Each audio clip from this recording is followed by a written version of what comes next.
मैं अपनी मिसाल देना चाहता हूं। एबीपी न्यूज में मैं था, मैंने छोड़ दिया।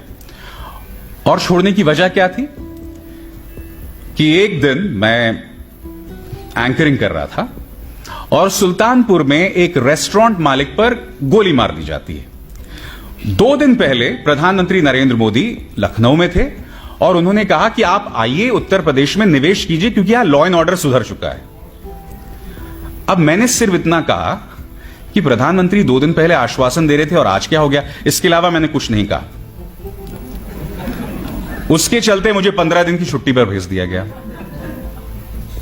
वापस आना मैंने सही नहीं समझा, मैं निकलना भी चाहता था क्योंकि मैं समझ रहा था कि मुख्य धारा की मीडिया अब पत्रकारिता करने के लायक नहीं रही।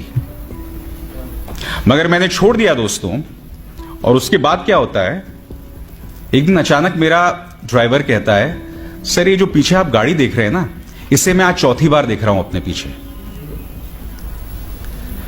तो मैंने बोला क्यों? कहता याद है आपको जब आप उस दिन मिली बाबूश के साथ खान मार्केट गए थे? मिली बाबूश मेरे बच्चे हैं। उस दिन भी एक गाड़ी हमारे पीछे थी। तो उसके बाद क्या हुआ, मैं अकेला था और मैंने थोड़ी स्लो की गाड़ी, वो साइड से जाने लगी और फिर मैं आगे निकल गया क्योंकि उसके शीशे काले थे, मैं नहीं जानता था अंदर कौन था क्या था। फिर अगले दिन क्या देखता हूं कि वो मेरे घर के पास खड़ी हुई है। मैं पुलिस के पास गया, मैंने शिकायत की, पता चला कि वो गाड़ी किसी कश्मीरी की थी जो श्रीनगर का रहने वाला था मगर नोएडा में काम कर रहा था। अब मुझे लगा अगर 1 in a blue chance कि वाकई ये वो है, कोई कश्मीरी मुस्लिम है जो यहां काम कर रहा है दिल्ली में, और अगर मैंने शिकायत को आगे लेकर गया तो वैसे ही तो आपको जानते हैं कश्मीरी और मुस्लिम तो बहुत ही जबरदस्त कॉम्बिनेशन है पुलिस को ठोकने के लिए। तो मैंने शिकायत वापस ले ली, मगर मैं समझ गया था कि इसकी गाड़ी का इस्तेमाल किया जा रहा था मुझे टेल करने के लिए।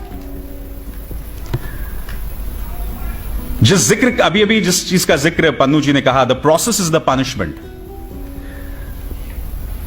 मेरे और मेरी वाइफ के खिलाफ 13 करोड़ की टैक्स चोरी के अनाप शनाप टैक्स केसेस दर्ज कर दिए गए। उसके अंतर्गत वो लोग मेरी वाइफ के खिलाफ प्रोसिक्यूशन भी करने वाले थे क्योंकि वो मेरी पत्नी है। करीब 8 या 9 महीने तक उनके प्रमोशन को रोक के रखा गया और उनके साथ बैच था 8 और लोगों का, सिर्फ इसलिए क्योंकि उस बैच का हिस्सा मेरी वाइफ भी थी।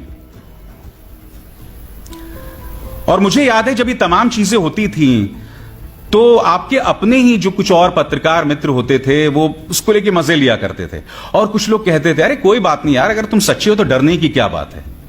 मैंने बोला डरने की तो कोई बात ही नहीं है, बस जैसे कहा ना कि जो प्रक्रिया है वही सजा है।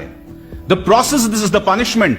2002 से लेकर 2017 तक जिस नर्क से प्रजापति परिवार गुजरा है वो प्रक्रिया ही पनिशमेंट है, वही प्रक्रिया सजा है।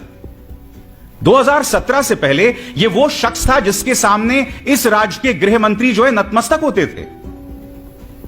तो आप समझ सकते हैं उस परिवार को किस असुरक्षा से गुजरना पड़ा था। तो ये जो प्रक्रिया है ना, यही पनिशमेंट होता है।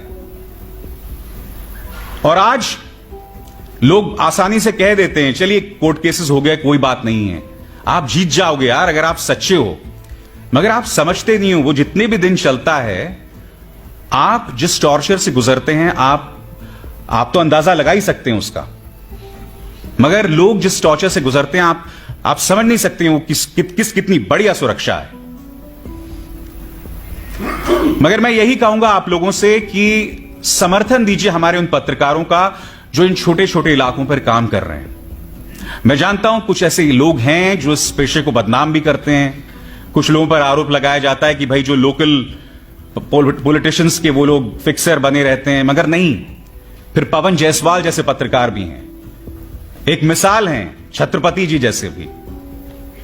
उनके हाथ मजबूत कीजिए, उनके हाथ मजबूत कीजिए ताकि किसी का सिला, किसी का परिणाम रामचंद्र छत्रपति जी जैसा ना हो। खैर उनकी तो एक विरासत है, मैं सिर्फ उनकी मौत की बात कर रहा हूं। वो आज जिंदा होते तो मैं नहीं जानता उनके जरिए और वो क्या क्या कर सकते थे। मगर हां, उनकी शहादत ने हम सबको एक मिसाल दी है। और दोस्तों, जाते जाते मेरा अपना वो फलसफा है, और ये फलसफा मैं अक्सर उन पत्रकारों को देता हूं जो इन मुश्किल हालात में अपना काम करते हैं। इन तेज हवाओं से घबराना नहीं है। तेज हवाओं से ना घबरा ए बाज, ये तो आती ही है तुझे ऊंचा उठाने के लिए।